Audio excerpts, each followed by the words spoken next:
Salam, salam saudara-saudari kekasih Tuhan, salam Indonesia, salam New York, dan salam untuk Jerman, salam damai sejahtera untuk kita semua. Puji nama Tuhan, kita bersyukur dan berterima kasih pada Tuhan atas anugerahnya kepada kita. Sebelum kita memulai, saya Murni Brandas dari Jerman, yang hari ini dipercayakan untuk memimpin moderator.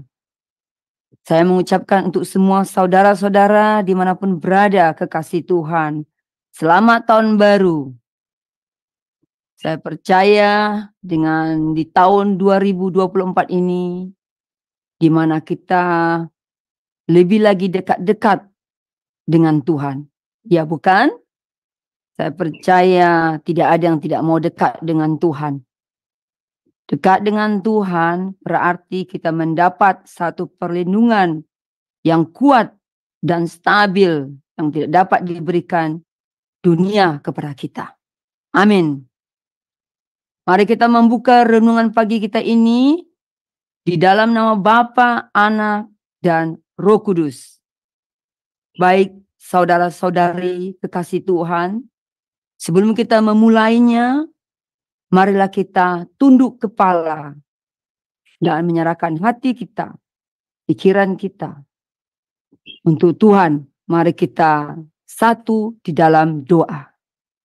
Bapa di sorga, kami mengucap syukur dan berterima kasih di mana kami dapat memasuki tahun 2024. Ini semua karena kasih anugerah-Mu kepada kami Tuhan, di mana Engkau masih memberikan kami terus kesempatan untuk lebih lagi mengenal-Mu Bapa. Bapa di surga, ini kami anak-anak-Mu, sebentar kami mau mengadakan renungan pagi bersekutu dengan-Mu. Tolong berkati semua yang bertugas, yang melayani di pagi hari ini Tuhan. Berkati Tuhan Bapak Gembala kami, Bapak Daniel Palungan, yang sebentar lagi menyampaikan isi hati-Mu Tuhan. Roh-Mu yang memimpin Bapak Daniel, Roh-Mu yang bekerja, agar nanti Tuhan tiap firman yang disampaikan menjadi berkat untuk kami dan untuk semua pendengar dimanapun berada. Tutupi kami semua dengan kuasa darah-Mu yang suci. Berkati semua internet kami, agar semua berjalan lancar tanpa ada gangguan. Bapa, ampuni akan segala dosa dan kesalahan kami, dan layakkan kami saat ini bersekutu dengan-Mu. Kasihani kami Bapa, mari Tuhan bersama kami. Terima kasih Bapa. Kami serahkan semua renungan pagi ini dalam tangan kasih-Mu. Segala kuasa jahat yang mencoba mengganggu berjalannya renungan pagi ini, kami satu hati. Kami patahkan semua di dalam nama Tuhan Yesus Kristus. Segala hormat dan kemuliaannya hanya bagi-Mu. Terpujilah nama Tuhan Yesus sekarang dan sampai selama-lamanya. Di dalam nama Tuhan Yesus kami berdoa dan mengucap syukur. Haleluya. Amin. Baik saudara-saudara kekasih Tuhan, mari saya ajak semua untuk memuji dan menyembah Tuhan. Mari kita tanggalkan segala pikiran yang menjadi beban pikiran kita saat ini. Mari kita penuh konsentrasi dengan semangat memuji Tuhan. Sebagai pujian pembukaan kita yang berjudul, yang dibawakan oleh Ibu Murni saya sendiri. Dan saya juga mohon maaf ya, karena saya tidak bisa live main gitar, karena di Jerman waktu ini sudah tengah malam. Dari itu kita hanya mendengar rekaman video saya. Dipersilakan dengan berjudul Bapa Sorgawi.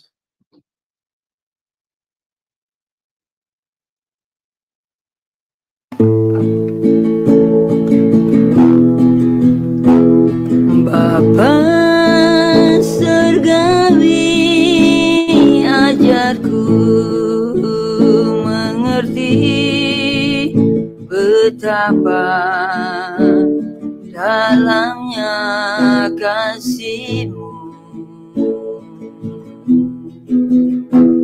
Bapa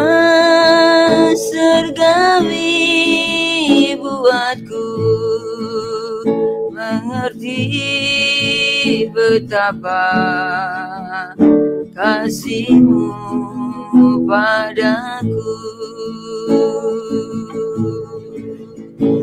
Semua yang terjadi di dalam hidupku,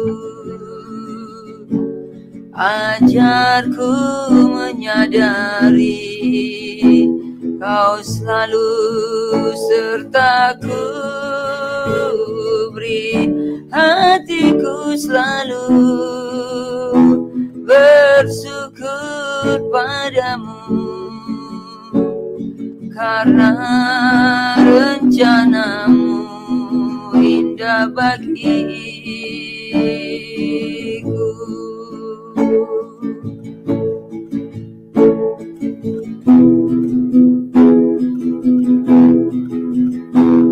Bapa surgawi, ajarku mengerti betapa dalamnya kasih-Mu. Bapa surgawi, buatku mengerti betapa kasih-Mu padaku. Semua yang terjadi di dalam hidupku, ajarku menyadari Kau selalu sertaku, beri hatiku selalu bersyukur padamu, karena rencana-Mu indah bagiku,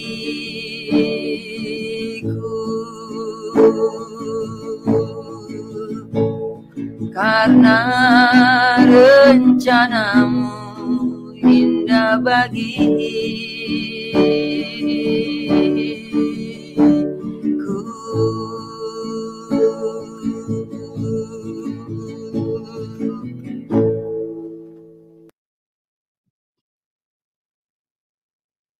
Terima kasih Pak Frans, pujian yang sungguh indah sekali ya, amin ya. Pujian inilah yang kita minta pada Tuhan di dalam tahun 2024 ini, agar kita mengerti kehendak Tuhan di dalam hidup kita, agar hidup ini berguna untuk sesama dan untuk Tuhan, agar nama Tuhan terus diberitakan, agar banyak jiwa diselamatkan. Terima kasih, amin, haleluya. Baik saudara-saudara kekasih Tuhan, tibalah saatnya kita mendengar kebenaran firman Tuhan dengan tema pagi ini, belajar dari sejarah. Part yang pertama ya, mari kita menenangkan hati kita, pikiran kita untuk duduk dengan penuh hormat kepada Tuhan ya. Jangan kita ke sana kemari, tapi duduk saat ini di muka Tuhan untuk mendengar firman Tuhan. Kita mengambil pena kita dan mengambil kertas, catat apa pesan-pesan Tuhan di dalam tahun 2024 ini untuk kita pribadi. Baik, saya persilakan Bapak Gembala kita Pak Daniel untuk silakan.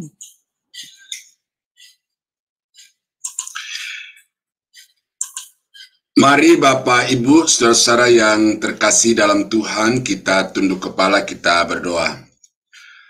Bapa di surga, Bapa yang kami kasihi di dalam Yesus Kristus, kami berterima kasih. Pagi hari ini Tuhan bangunkan kami dengan tubuh yang sehat segar, dan kami berterima kasih untuk pemeliharaan Tuhan, perlindungan Tuhan sepanjang ketiduran kami, dan kami dihindarkan dari berbagai ancaman mara bahaya. Pagi ini Bapa, kami akan merenungkan firman-Mu. Kami mohon Roh Kudus menerangi hati, pikiran, dan pendengaran kami, supaya firman-Mu dapat kami pahami dan kami jadikan sebagai pedoman di dalam kami melayani dan juga mengiring Engkau. Makasih Bapa, kami berdoa, kami sambut firman-Mu dalam nama Yesus, haleluya, amin. Nah Bapak Ibu yang saya kasih di dalam Tuhan, sudah umum kita ketahui atau sering kita dengar bahwa pengalaman adalah guru yang terbaik. Lama saya setuju dengan itu. Tetapi ketika saya membaca Alkitab, saya membaca ada satu buku guru profesional. Ternyata pengalaman itu bukan guru yang terbaik. Guru yang paling malas itu pengalaman. Kenapa saya katakan guru paling malas? Karena selalu datang terlambat. Orang sudah patah kakinya baru dia sadar bahwa ternyata kalau kebut-kebutan di jalan itu berisiko. Orang sudah dalam penjara baru dia sadar bahwa ternyata kalau pakai narkoba itu musuh masyarakat, musuh polisi, musuh kemanusiaan. Nah, jadi pengalaman itu adalah guru yang paling malas, selalu terlambat masuk kelas. Guru pengalaman adalah guru yang paling mahal. Ya, berapa banyak biaya yang harus dikeluarkan kalau kaki sudah patah? Ada jemaat yang suaminya jatuh dari motor karena menghindari seorang anak kecil. Kemudian masuk rumah sakit. Rumah sakit yang satu ditolak karena tidak ada fasilitas. Masuk ke rumah sakit kedua, ditangani, tetapi dengan biaya yang sangat mahal. Nah, jadi dua hal itu saya bisa katakan bahwa pengalaman guru bukan guru yang terbaik. Guru yang paling malas dan guru yang paling mahal. Nah, karena itu guru yang terbaik itu apa? Guru yang terbaik itu adalah hikmat. Tuh Sulaiman mengatakan itu. Carilah hikmat, carilah pengetahuan. Karena dia akan menerangi semua perjalanan hidup kita dan dia akan memberikan kehidupan kepada kita. Hikmat itu guru yang paling murah, hikmat itu guru yang paling rajin karena sebelum terjadi segala sesuatu, dia sudah memberitahukan kepada kita akibat-akibat dari kejadian itu. Nah, berdasarkan itulah saudara, maka saya mau mencoba menerapkan guru hikmat ini dengan belajar dari kegagalan orang. Ya. Kita tidak sekedar mencontoh yang baik, tetapi kita juga mau belajar dari kegagalan orang lain untuk kita rubah menjadi sesuatu keberhasilan di dalam kehidupan kita. Nah, karena itu maka saya belajar dari Ulangan pasal 8 ayat 1 sampai 20. Karena ini ada beberapa bagian, maka pada pagi ini saya mau bacakan dulu dari ayat 1 sampai 4. Iya.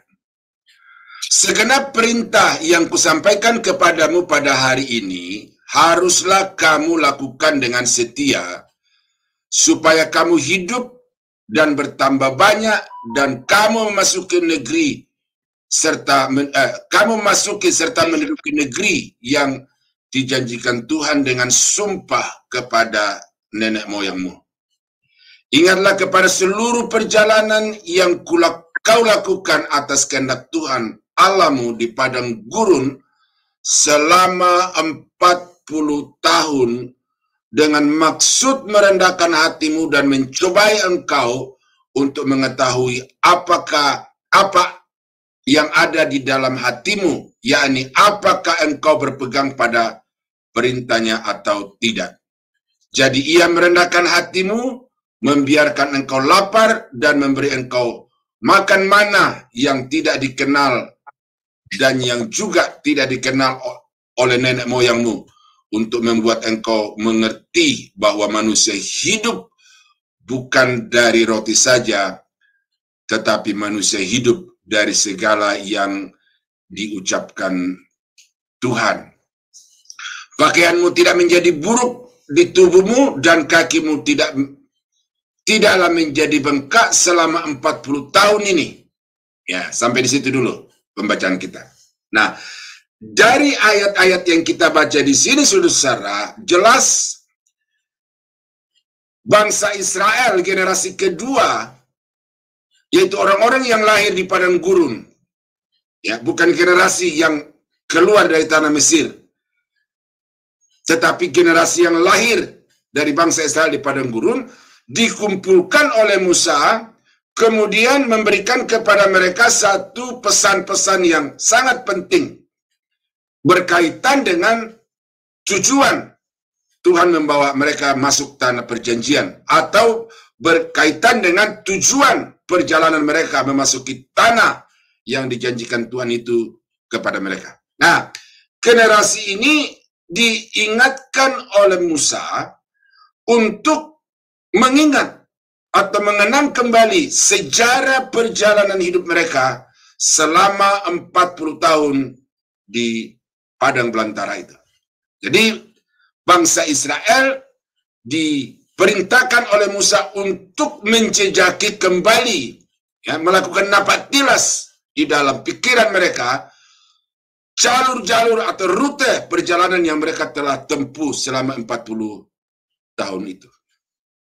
Nah, saya baca di Google atau YouTube, saudara, bahwa sebenarnya jarak antara Mesir dan Israel itu 613 km.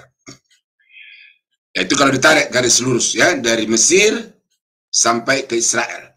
Nah, 613 itu saya coba bandingkan jarak Jakarta-Surabaya itu kurang lebih 800 km. Ya, saya berapa kali di udara, pramugari berkata bahwa perjalanan Jakarta-Surabaya kita akan tempuh dalam 1 jam 10 menit dengan jarak kurang lebih 800 km. Jadi Mesir, Israel sama kurang lebih dengan Jakarta-Surabaya. Tetapi kenapa bangsa Israel harus berjalan selama 40 tahun? Yang jarak hanya sekitar 613 km itu. Saya coba bulatkan tadi, saudara, saya melakukan satu perhitungan. Kalau dalam satu hari bangsa Israel itu berjalan 12 jam, dan 12 jam mereka beristirahat, maka bangsa Israel itu bisa menempuh perjalanan sekitar 48 km satu hari. Itu patokannya saya ambil dari om saya, berkata dulu bahwa manusia itu bisa berjalan, atau dia itu bisa berjalan 4 km per jam, ya, jalan di kampung. Nah, kalau 1 jam untuk 4 km, lalu 12 jam dalam satu hari mereka berjalan 48 km, maka 650 bagi 48 itu ada sekitar 162 hari. Nah, ini perhitungan saya bagaimana? 162 jam. Dibagi 12 menjadi 13, atau dibulatkan menjadi 14 hari saja perjalanan bangsa Israel itu Mesir menuju ke tanah Kanaan. Nah, bagaimana kita bisa membuktikan itu? Waktu Yusuf menyuruh saudara-saudaranya dari Mesir ke Kanaan balik lagi ke Mesir itu, mereka melakukannya berkali-kali, ya. Jadi tidak terlalu jauh jarak antar Mesir dengan Israel itu. Tidak harus ditempuh selama 40 tahun, ya. Cukup 14 hari, ya, 12 jam berjalan dan 12 jam istirahat dalam satu hari. Nah, tetapi ternyata bahwa dari perjalanan beridar-idar, berputar-putar di padang belantara itu, ada maksud Tuhan. Salah satunya adalah bentuk penghukuman Tuhan kepada bangsa Israel yang keras kepala, ya, yang Tidak mau diajak untuk berpikir ke depan, memandang ke depan.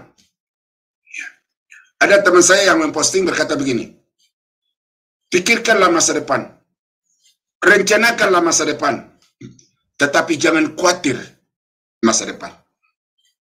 Nah, jadi bangsa Israel ini sebenarnya Tuhan mau membawa kepada satu masa depan yang lebih baik, yang lebih bermartabat. Tetapi generasi yang keluar dari Mesir itu pikirannya Mesir. Mesir ada daging, Mesir ada makanan yang enak-enak, Mesir ada buah-buahan, Mesir ada sayur-sayuran. Karena itu ketika sedikit kelaparan di padang gurun saja, bangsa Israel itu memberontak kepada Musa dan meminta untuk dipulangkan ke tanah Mesir. Jadi Tuhan menghukum Israel itu oleh karena mereka tidak bisa mengikuti jalan pikiran dan tujuan Tuhan di dalam hidup mereka. Nah, lalu yang kedua, apa yang menjadi maksud Tuhan untuk membuat bangsa Israel itu berputar-putar di padang belantara selama 40 tahun itu?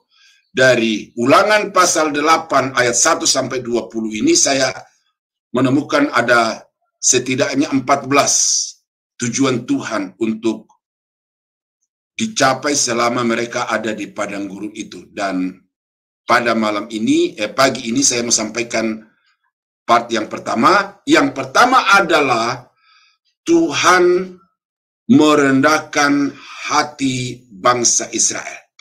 Ya, saya bacakan ayat yang ke-2. Ya.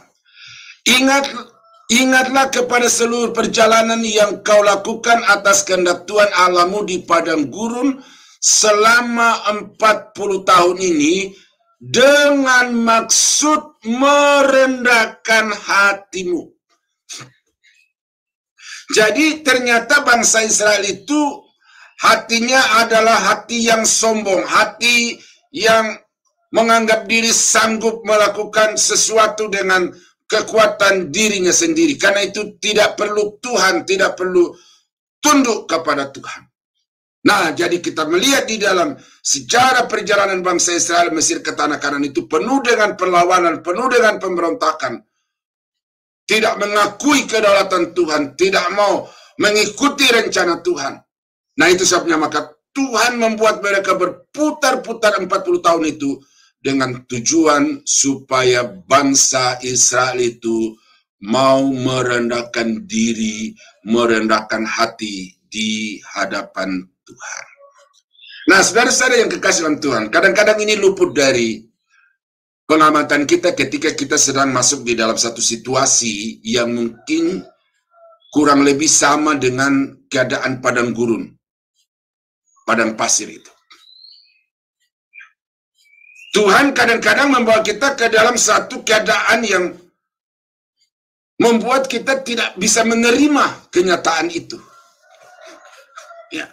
Ada orang yang kemudian marah kepada Tuhan. Ada orang yang kemudian marah kepada dirinya sendiri. Kenapa saya harus mengalami ini? Di mana Tuhan? Mana janjimu? Mana kebenaran firman-Mu? Jadi marah kepada Tuhan oleh karena digiring oleh Tuhan ke dalam satu situasi yang dia sendiri tidak siap untuk mengalami itu. Menyalahkan diri sendiri. Apa salah saya? Ya, mungkin karena saya kurang ini, saya kurang itu, dan lain sebagainya. Tidak pernah mau mencari apa tujuan Tuhan, apa maksud Tuhan dengan semua situasi yang kita alami itu. Di dalam Wahyu pasal 3 ayat 19 berkata, barang siapa kukasihi ia kutegur dan kuhajar, sebab itu rendahkanlah hatimu dan bertobatlah. Jadi Tuhan itu seperti seorang bapa yang begitu mengasihi anaknya, yang begitu peduli kepada anaknya, yang punya rancangan masa depan dari anaknya. Saya percaya bahwa bapak-bapak, ibu-ibu mengerti maksud itu.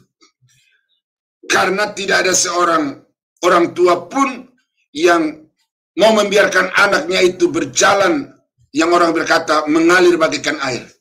Setiap orang tua punya harapan, punya cita-cita, punya kerinduan untuk diraih melalui anaknya di masa yang akan datang. Karena itu anaknya itu dididik, anaknya itu dibina, anaknya itu dilengkapi, anaknya itu dipersiapkan. Dan kadang-kadang di dalam mempersiapkan anak-anak itu, teguran, hajaran. Nah, ini hajaran bukan ajaran, Ibu, ya. Hajaran. Saya ingat bapak saya itu tidak terlalu banyak bicara. Tetapi kalau ada sesuatu yang sudah melewati batas kesabaran yang saya lakukan, maka bapak saya serta-merta mematahkan tangkai kopi, ya, karena rumah kami itu dikelilingi oleh kebun kopi. Dia patahkan tangkai kopi, dia buang daunnya, lalu dengan tangkai kopi itu dia hajar kaki saya. Dulu saya marah kepada bapak, tidak terima perlakuan itu. Orang lain bisa main, anak orang lain bisa main bola dan sebagainya. Tetapi kenapa saya harus dipaksa untuk mencari makanan kerbau? Tetapi kemudian sesudah saya menjadi dewasa, saya sadar bahwa ternyata itu adalah wujud kasih sayang bapak saya yang mau mempersiapkan saya untuk menjadi seorang anak yang bertanggung jawab, yang memikirkan tentang kehidupan di masa yang akan datang. Nah, jadi Tuhan membawa bangsa Israel untuk dihajar dengan maksud supaya bangsa Israel itu mengakui kedaulatan Tuhan di dalam hidup mereka. Nah, ini saudara. Jadi kalau saudara mengalami masalah, mengalami persoalan, itu Tuhan sedang memproses saudara supaya saudara itu menaklukkan diri sehabis-habisnya di hadapan Tuhan. Ini tujuan yang mau dicapai Tuhan, sehingga bangsa Israel itu dibawa berputar-putar selama 40 tahun di padang gurun itu. Ya, saya baca beberapa peta, saudara-saudara, ya, itu seharusnya bangsa Israel itu tidak perlu jalan-jalan ke tanah Arab itu, ya. Tetapi karena kedegilan hati itulah maka dibawa oleh Tuhan untuk melintasi padang gurun Arab itu selama 40 tahun. Nah, itu yang pertama. Tujuan Tuhan membawa bangsa Israel berputar-putar di padang belantara itu adalah supaya mereka merendahkan diri di hadapan Tuhan. Yang kedua, bahwa tujuan Tuhan untuk membuat bangsa itu berputar-putar di padang belantara 40 tahun adalah dengan maksud mencobai engkau untuk mengetahui apa yang ada dalam hatimu, yakni apakah engkau berpegang pada perintahnya atau tidak.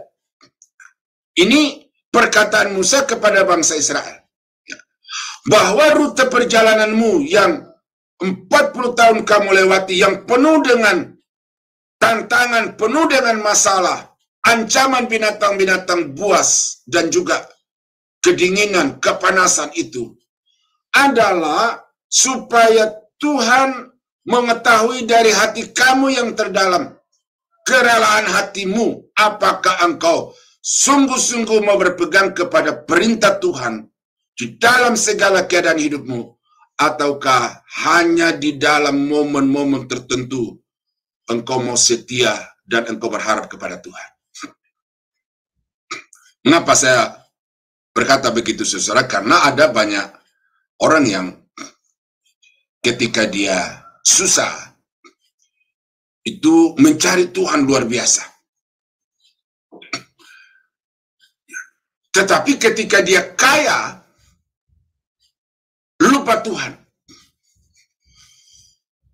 Sebaliknya, ada orang yang ketika kaya karena segala sesuatunya beres, segala sesuatunya ada yang menangani, perusahaan ada yang jalankan, di rumah ada banyak asisten yang bisa mengerjakan semua tugas-tugas yang tidak perlu diperintah karena sudah terlatih dan mereka sudah memiliki tanggung jawab penuh. Lalu banyak ibu-ibu rumah tangga berpikir, apa yang saya melakukan? Arisannya sekali sebulan. Maka dia mengisi waktunya dengan aktivitas-aktivitas ibadah. Tetapi ketika dia jatuh miskin, maka marah, bersungut, komplain, meninggalkan gereja, meninggalkan Tuhan. Nah, itu sebabnya saudara di dalam Amsal, ya, Amsal 30, itu penulis Amsal berkata begini, ada dua hal aku mohon kepadamu ya Tuhan, janganlah itu engkau tolak daripadaku. Jangan berikan kepadaku kekayaan, supaya kalau aku kenyang aku berkata siapa Tuhan itu, dan melupakan Tuhan. Jangan berikan kepadaku kemiskinan, supaya aku jangan mencuri dan mempermalukan nama Tuhan.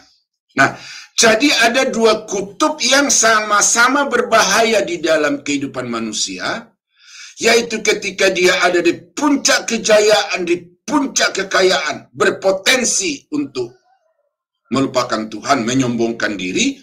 Ketika dia ada di titik nadir kehidupannya, semuanya tidak ada, maka bahaya yang ada di sana adalah melakukan kejahatan dan mempermalukan nama Tuhan. Nah, jadi di dalam kedua situasi itu Tuhan mau mengetahui apakah kita dengan rela, dengan sungguh hati mau senantiasa berpegang teguh kepada perintah Tuhan, ataukah kita melanggar. Nah, itu sebabnya maka bangsa Israel itu dibawa oleh Tuhan selama 40 tahun di padang belantara untuk menguji.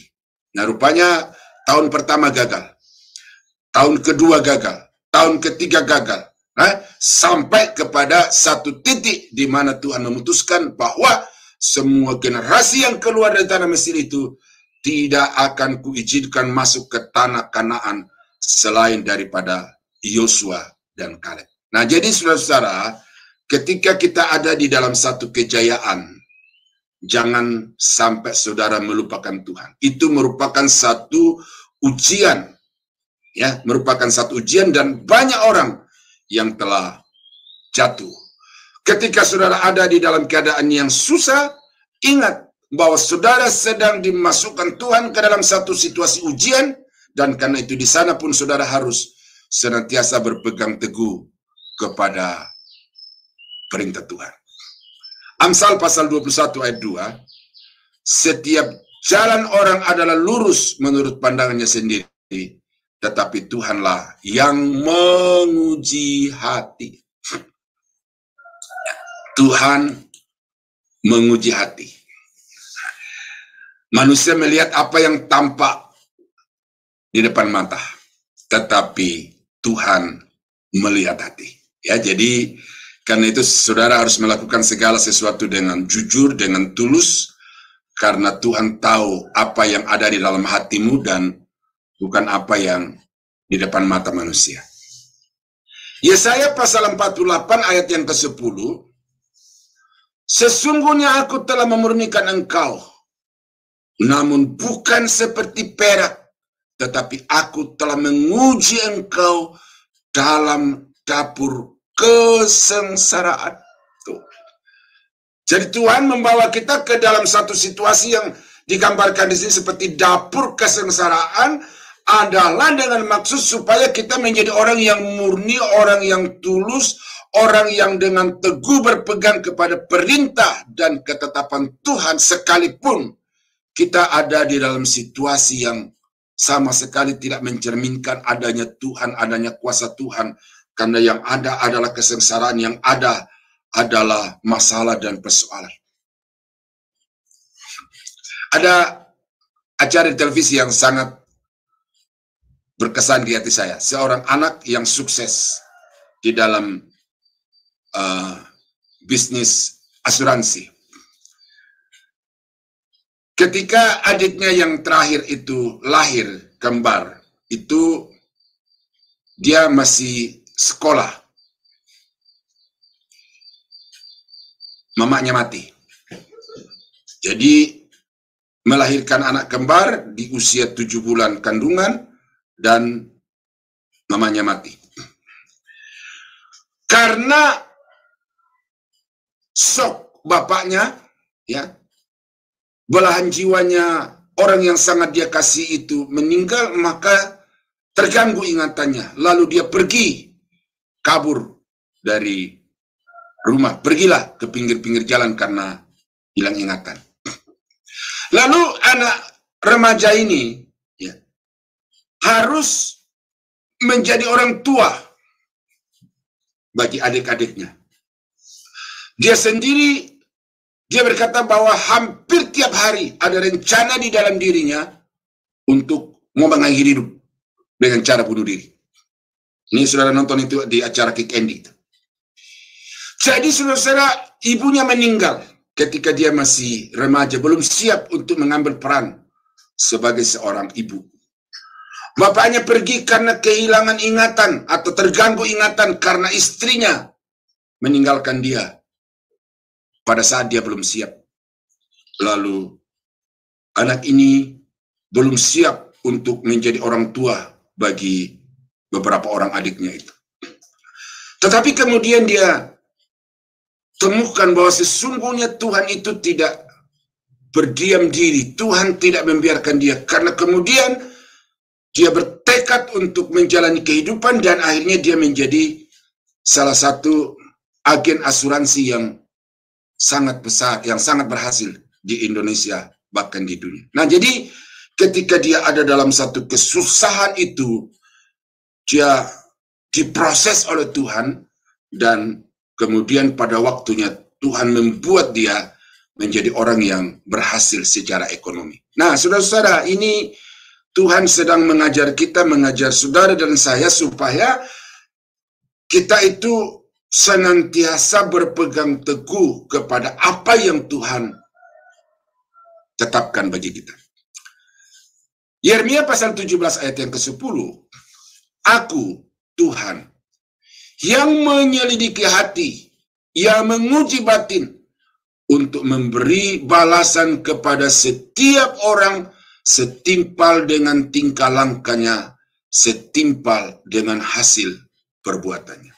Nah, jadi saudara kekasih dalam Tuhan, Tuhan mengharapkan supaya hati kita itu, batin kita itu senantiasa berpegang teguh kepada ketetapan dan perintah Tuhan. Maka itu sebabnya kita dibawa melalui satu perjalanan kehidupan yang kadang-kadang ada di puncak kesuksesan, tetapi juga kadang-kadang kita ada di titik nadir kehidupan, dan kedua kutub kehidupan ini sebenarnya merupakan satu tempat atau satu keadaan di mana Tuhan meminta dari kita adanya satu ketulusan untuk melakukan semua yang Dia perintahkan kepada kita. Nah, itu sebabnya saudara, maka sejarah adalah modal untuk kita bisa menghadapi masa depan. Sampai pada detik ini, saudara boleh berdiam diri sejenak untuk kemudian saudara melakukan satu napak tilas kepada perjalanan kehidupan saudara, mulai dari hari ini ke belakang sampai di titik di mana saudara tidak mengingat lagi apa yang terjadi dalam kehidupan saudara. Tetapi semua peristiwa-peristiwa yang terjadi, saudara sekarang mesti perhatikan baik-baik di mana saudara gagal di dalam berpegang teguh kepada perintah Tuhan, dan di mana saudara berhasil untuk menerapkan di dalam kehidupan saudara kebenaran, hukum, dan perintah Tuhan itu. Itu yang kedua. Jadi kita perlu belajar dari sejarah bangsa Israel, dari sejarah kehidupan kita, supaya dengan itu kita sadar bahwa orang yang berpegang teguh kepada perintah Tuhan akan senantiasa mengalami berkat dan pertolongan Tuhan di dalam kehidupannya.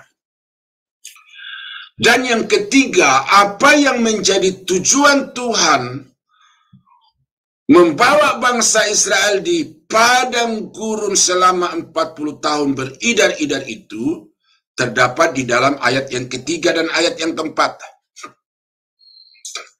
Jadi Ia merendahkan hatimu, membiarkan engkau lapar, dan memberi engkau makan mana yang tidak kau kenal dan yang juga tidak dikenal oleh nenek moyangmu, untuk membuat engkau mengerti, ya, untuk membuat engkau mengerti bahwa manusia hidup bukan dari roti saja, tetapi manusia hidup dari segala yang diucapkan Tuhan. Pakaianmu tidaklah menjadi buruk di tubuhmu, dan kakimu tidaklah menjadi bengkak selama 40 tahun itu. Ya, saya setiap tahun, saudara, puji Tuhan, saya dikirimi oleh jemaat yang pernah saya layani. Dia tinggal di daerah Jawa Timur. Setiap tahun dia kirimkan saya baju. Ya, bisa 3, bisa setengah lusin sekaligus saya kirim. Tetapi sampai tahun berikutnya atau sampai datangnya kiriman yang baru itu, ternyata yang lama ini sudah usang, sudah lusuh, layak dipakai di rumah untuk bekerja, menyapu, membersihkan rumah, cuci motor, dan lain sebagainya. Tetapi tidak layak lagi untuk dipakai di depan jemaat melayani Tuhan. Jadi 1 tahun, saudara. Nah, bagaimana 40 tahun? Tuh. Pakaianmu tidak menjadi buruk. Saya diberikan jemaat sendal sepatu. Ya. Karena senangnya saya pakai setiap kali keluar. Tidak sampai setahun jebol, saudara. Ya. Tetapi bangsa Israel selama dalam perjalanan 40 tahun itu tidak ada toko untuk jual sepatu, untuk ganti sepatu baru, buang yang lama. Tidak ada supermarket untuk beli minum, beli makanan. Semuanya yang ada adalah hamparan padang pasir, gunung karang. Saya belum pernah melewati rute ini, saudara, tetapi saya tahu karena saya lulik di YouTube. Yang ada adalah padang gurun. Ya. Saya di Toraja, saudara, saya ini di atas kuburan nenek saya, karena berupa rumah, saya naik di atasnya. Saya pandang sekeliling tanah Toraja itu indah, hijau, biru. Tetapi saya coba memposisikan diri orang yang berdiri di atas puncak Gunung Sinai. Dia melihat ke timur, padang gurun. Dia melihat ke selatan, padang gurun. Melihat ke barat, utara, semuanya padang gurun. Kering kerontang. Dari mana bangsa Israel mendapatkan makanan? Ya. Disinilah Tuhan membawa mereka melintasi padang gurun 40 tahun, adalah dengan maksud bahwa sesungguhnya Tuhan yang membawa mereka keluar dari tanah Mesir berjanji akan membawa mereka ke tanah Kanaan, tanah yang berlimpah susu dan madu itu. Adalah Tuhan yang sanggup untuk memelihara, Tuhan yang sanggup untuk mencukupkan segala kebutuhan pagi, sore, siang, malam, semuanya distok oleh Tuhan bagi mereka.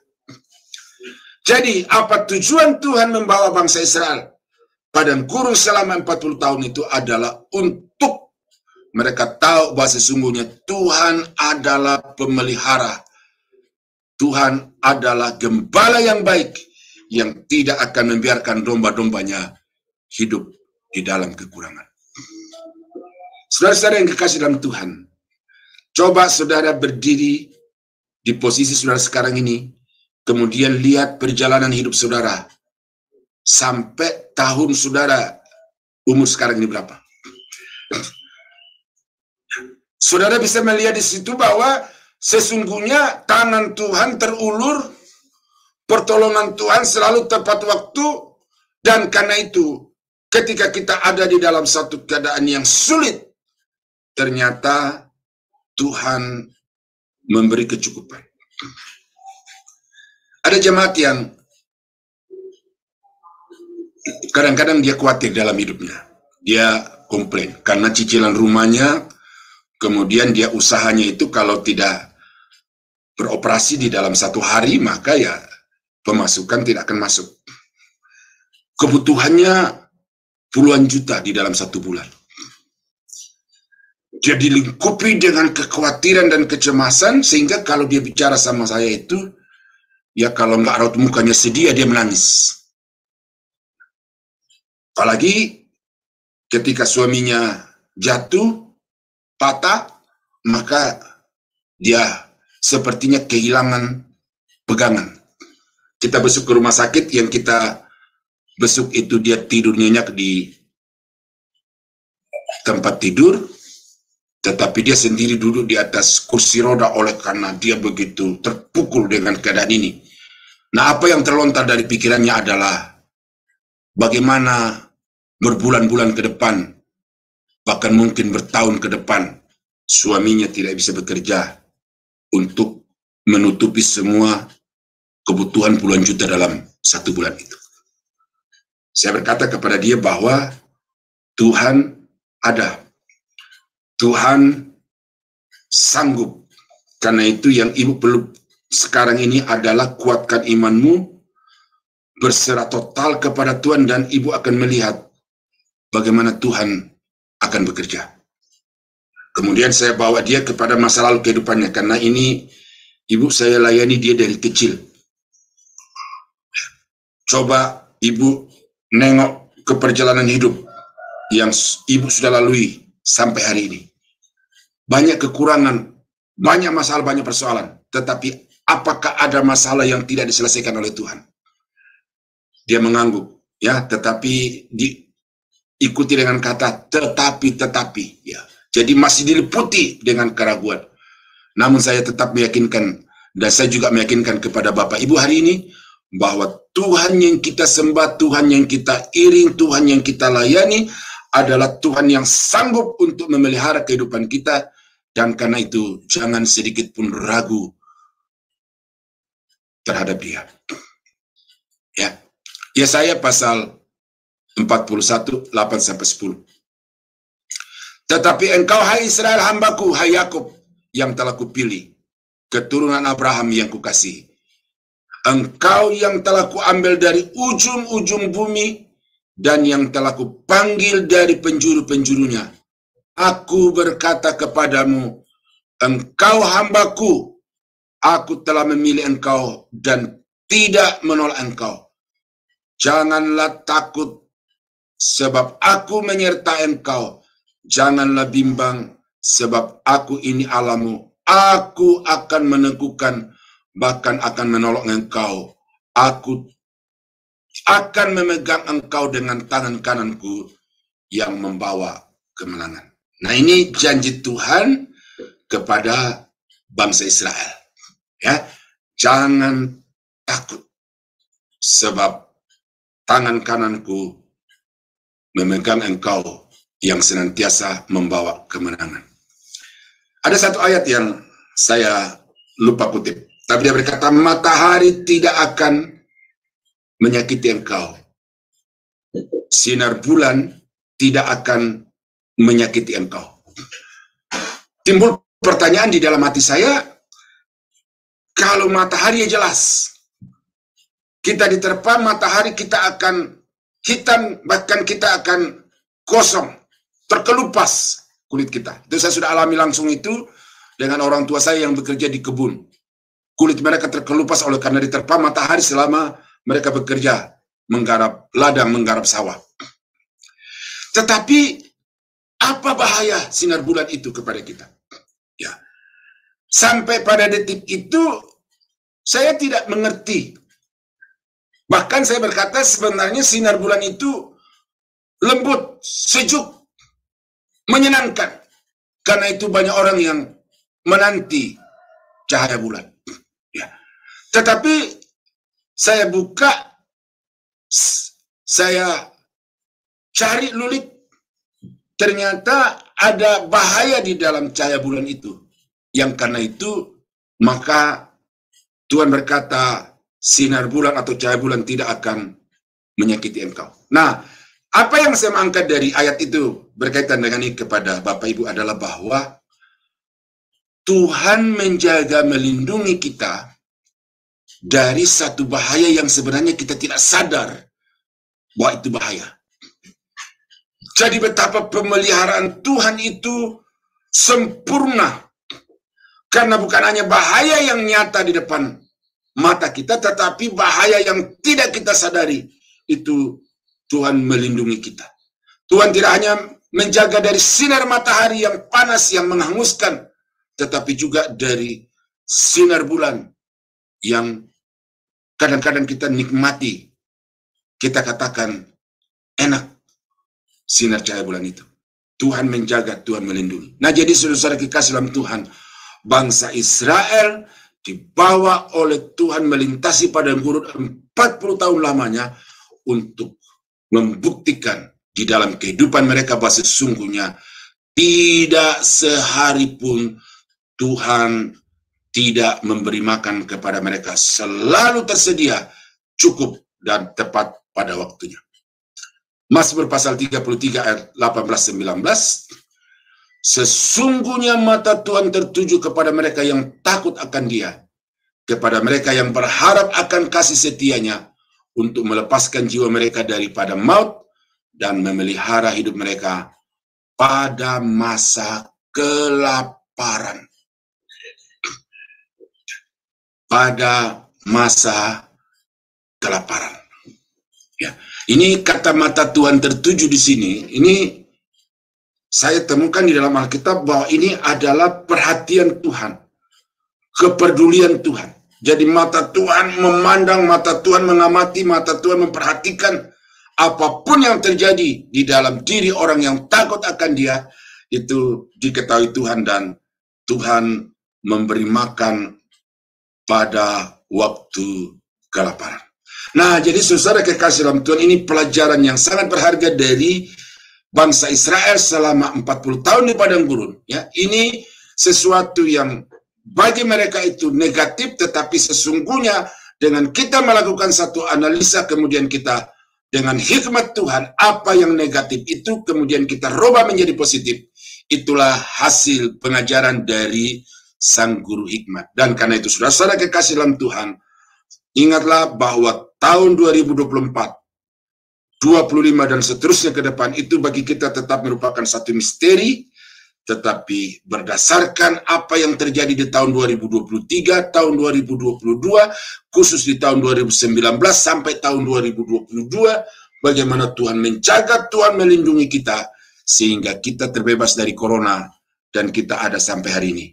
Itu harus menjadi satu modal, bahwa di tahun 2024 ini, apapun yang terjadi, pemeliharaan Tuhan akan tetap berlaku atas diri saya, atas diri Bapak dan Ibu sekalian. Jadi itu 3 hal yang saya sampaikan kepada kita, bahwa Tuhan kadang-kadang membawa kita ke dalam satu situasi yang sulit, karena dengan tujuan Tuhan mau membuat kita menjadi orang yang sadar Tuhan satu-satunya penguasa yang wajib untuk kita hormati dan kita tinggikan dalam hidup ini. Yang kedua, supaya kita tetap setia, berpegang teguh kepada janji, kepada firman-Nya, karena hanya orang-orang yang berpegang teguh kepada perintah Tuhan yang akan mengalami berkat-berkat Tuhan. Dan yang ketiga, supaya kita sadar bahwa sesungguhnya di dalam situasi apapun, sesungguhnya pertolongan Tuhan tidak pernah henti bagi kita. Karena itu, biarlah kita senantiasa berserah, senantiasa berharap, dan mempertaruhkan segenap aktivitas, rencana-rencana yang kita lakukan di hadapan Tuhan. Kiranya Tuhan memberkati. Mari kita tunduk kepala, kita berdoa. Bapa di surga, terima kasih untuk firman-Mu pada pagi ini. Kami diajar melalui bangsa Israel bahwa sesungguhnya di dalam perjalanan hidup kami yang penuh dengan rintangan, ada rencana-rencana Tuhan yang indah. Itu sebabnya Bapa, kami berdoa supaya Tuhan terus mencerahkan pikiran kami, dan Tuhan terus menerangi segenap kehidupan kami, untuk kami sadar bahwa di dalam segala perkara ada rencana Tuhan yang indah. Dan itu sebabnya kami tidak akan bersungut, kami tidak akan mengeluh, apalagi marah kepada Tuhan, tetapi kami akan terus bersyukur dan terus berserah kepada-Mu. Terima kasih Bapa, dimanapun firman-Mu ini terdengar, kiranya Roh Kudus bekerja supaya setiap telinga yang mendengar dapat berpegang teguh senantiasa kepada kebenaran firman Tuhan. Di dalam nama Yesus kami berdoa, kami mengucap syukur. Haleluya. Amin. Tuhan Yesus memberkati. Saya kembalikan kepada Ibu Murni. Amin, amin. Luar biasa ya firman Tuhan yang kita dengar ini. Puji nama Tuhan. Terima kasih Pak Pendeta Daniel. Firman Tuhan yang sangat memberkati kita semua. Pemeliharaan Tuhan itu memang sempurna ya. Di dalam bahaya kita dilepaskan. Pemeliharaan Tuhan di dalam kebutuhan hidup kita. Kita percaya bahwa hidup kita terjamin di dalam Tuhan. Sungguh sangat jelas pemaparan firman Tuhan ini. Jika nanti saudara-saudara kekasih Tuhan, saya minta pelan-pelan lagi mengulangi ya video ini, firman ini yang bisa dibuka di dalam YouTube Sema Adonai ya. Baik saudara-saudara kekasih Tuhan, saya kembali mengajak kita untuk meresponi firman Tuhan ini. Mari kita bernyanyi memuji Tuhan yang dibawakan oleh saya sendiri yang berjudul Ku Bersyukur Bapa. Dipersilakan.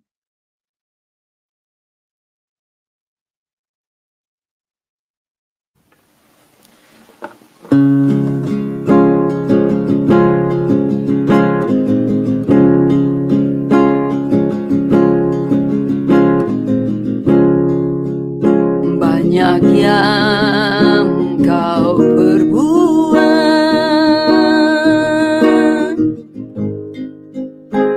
di dalam hidupku,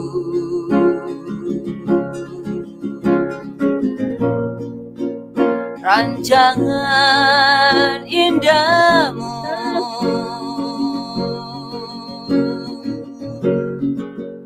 terjadi di hidupku.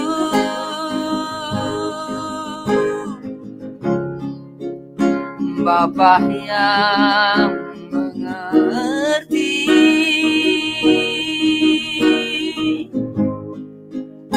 segala yang ku perlu,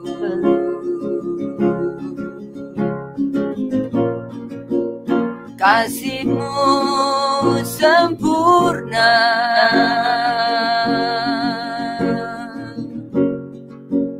nyata dalam hidupku.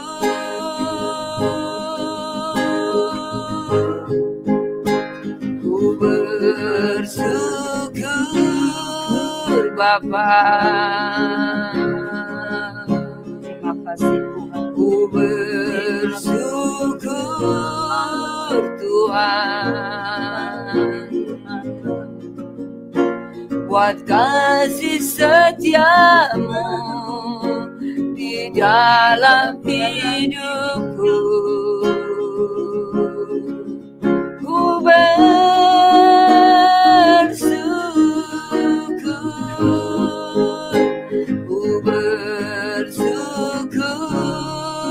Bapa. Ku bersyukur Tuhan buat kasih setia-Mu di dalam hidupku. Ku bersyukur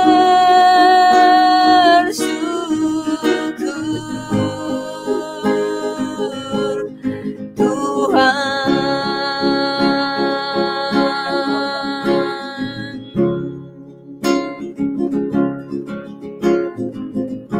Terima kasih Tuhan. Banyak yang Kau perbuat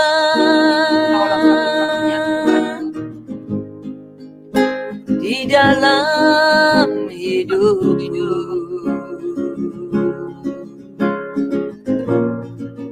rancangan indah-Mu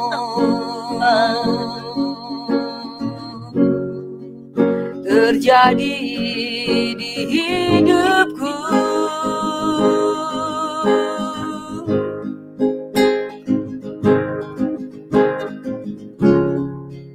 Bapa yang mengerti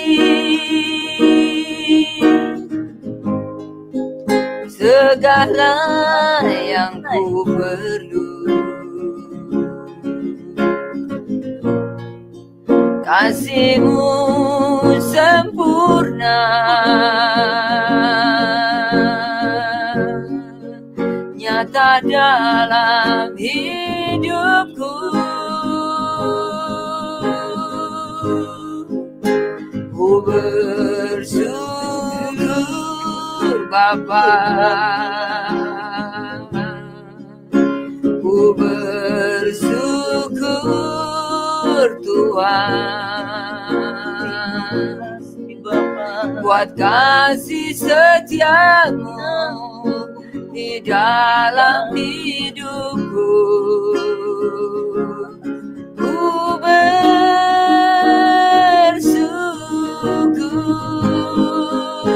ku bersyukur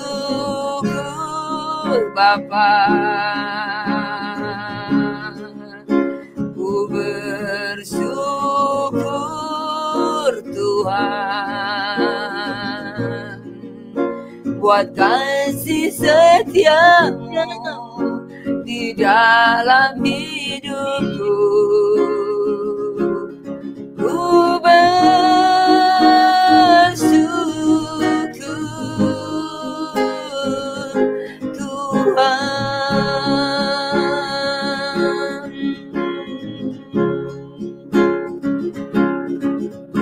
bersyukur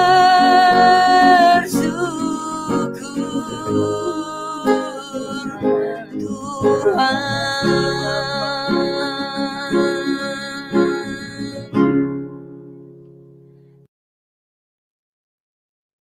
Amin, amin, amin. Ya, kita bersyukur untuk hidup ini. Kita bersyukur keadaan kita saat ini. Apapun saat ini kita bersyukur semua. Kita bersyukur masih diberikan waktu. Kita bersyukur saat ini juga masih bisa bersama-sama, bisa mendengar firman Tuhan. Kita bersyukur selalu apapun keadaan saat yang seperti saya saat ini sangat dingin di Jerman ya. Tadi saya pulang kerja. Sangat saya lihat di jalan-jalan semua membeku semua air. Tapi di perjalanan saya pulang ke rumah saya bersyukur karena saya bisa menikmati ciptaan Tuhan. Karena bisa melihat es kemana-mana ya.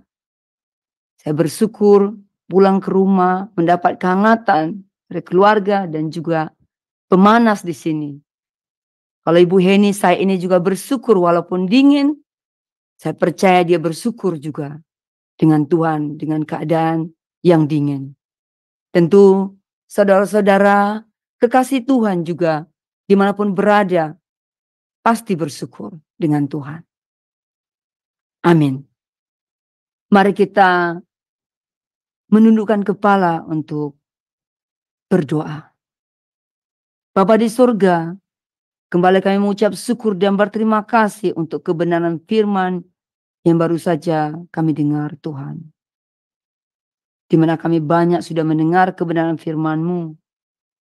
Tuhan, tolong kami untuk meresponi kebenaran firman-Mu ini dengan sungguh-sungguh dan merenungkan firman-Mu ini siang dan malam. Tuhan, tolong kami, mampukan kami untuk menjalankan firman-Mu ini di dalam kehidupan kami, dalam menempuh hari-hari kami. Biarlah semua menyenangkan hati-Mu, tiap apapun yang kami lakukan, baik di dalam keluarga kami, baik di dalam persekutuan kami, baik di dalam pekerjaan kami, dimanapun kami berada Tuhan. Biarlah kami selalu mengingat firman-Mu ini yang baru saja kami dengar Tuhan. Tuhan tolong berikan kami ketaatan dan hikmat dan juga beri kami kerendahan hati Tuhan untuk mau terus diubah dengan firman Tuhan yang baru saja kami dengar. Bapa di sorga, Kami berdoa berterima kasih untuk Bapak Gembala kami, Bapak Daniel Palungan, yang Tuhan sudah kirimkan di tengah-tengah kami. Kiranya hamba-Mu ini terus Engkau berkati dan urapi Tuhan hidupnya. Kami juga mengucap syukur dan berterima kasih karena keadaan kesehatan mata Pak Daniel sudah mulai membaik.